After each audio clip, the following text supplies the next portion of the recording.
It's really one of those characters that I've always wanted to play. I can't help feeling that part of the reason why I always wanted to be an actor was to get the opportunity to make difficult and hard to understand characters relatable and sympathetic. You know, not to sound too grand about it, but because, you know, tolerance is a thing that we all need, and that's worthwhile to do. It's not always that you get to do that. I think more often than not, I'm you know, asked to do other things. So it was sort of a no-brainer. It was complicated though. I think when people, because the script came to me with a cover letter that just gave a little, like, fairly badly written synopsis, actually, kind of agent speak of what the story is, which is sort of how it appears on the internet a lot of the time, I guess. And I think you have two responses to the story when you hear it in its kind of crude form.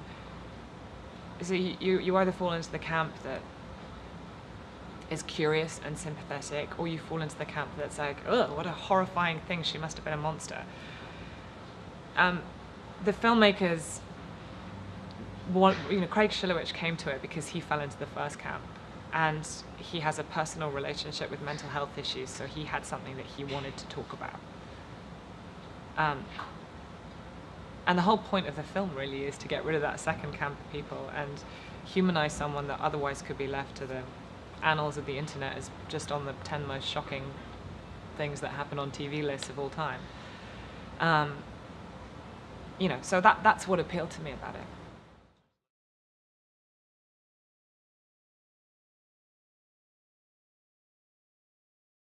I didn't feel trepidation. I thought it was important. I think that there's a many ways that you can tell this story, and there's definitely the exploitative version. But the way I look at it, what this film is it's actually a film about sensationalism. It's not sensationalistic. It comes from a place of compassion and empathy, and care about this person and what it must be like to be that. And I think it's accessible on a yes, it's dealing with extremity and someone that's suffering from a myriad of mental health issues that we have no idea what they could be or would be. But I also think, actually, that it has a sort of inherent optimism in it, because it's actually a film about watching someone who is desperate to survive and trying really hard to make it. And every day she wakes up and she goes through her life and she performs what she perceives to be normal. And she spends the whole film looking at everyone around her and saying, you give me affirmation. Am I doing okay? Am I getting away with it? Do you accept me? Am I normal? Am I okay? And sometimes she's very successful in it, like in her workplace, and sometimes she's terrible at it. And it's funny and charming in a strange way.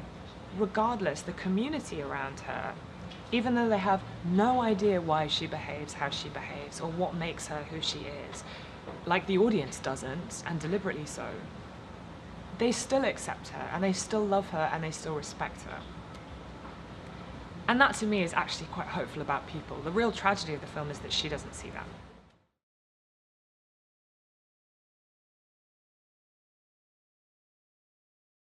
You always do. You always do. Like, I don't consider myself to be a method actor.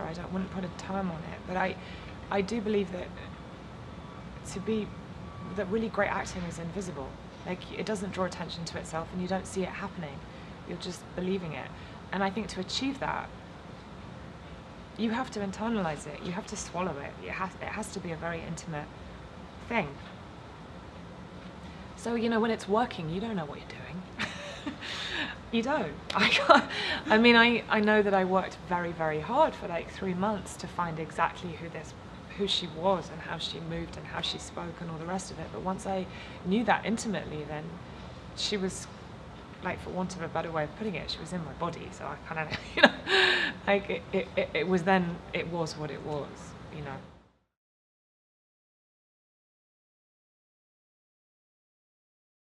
There was a certain amount of kind of film geekery that was present in the whole situation. Like, for example, you know, like, I love the American filmmaking from the 70s, and I think it's a lot of this film is not exactly a homage, but it's harking back to a time in American cinema when it was all right to make subtle, slow, observational pieces that don't feel the need to tie everything up with a bow and say this is why this happened and explain this, and like, but it's observational, you know, and it's a real, but at the same time you're feeling, you were invited to feel what she's going through.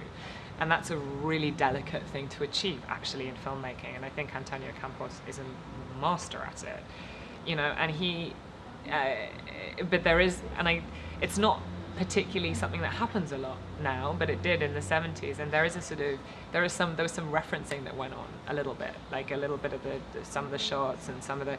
And I remember having a slightly kind of excitable moment when I noticed. I didn't really ask anyone this, but I noticed that part of the set decoration inside the mother's house was almost the colours and the way that the kitchen table was laid out. It's hardly in the film, so I doubt you'll even be able to spot this. But it was it was dressed that way, but it's hardly ever shot. But it's almost exactly the way the kitchen is in Robert Altman's Three Women. And it's like I was completely like, that's amazing, that's perfect, that's what we want. I mean, that's Scott Kuzio. Like, the production design is extraordinary on this.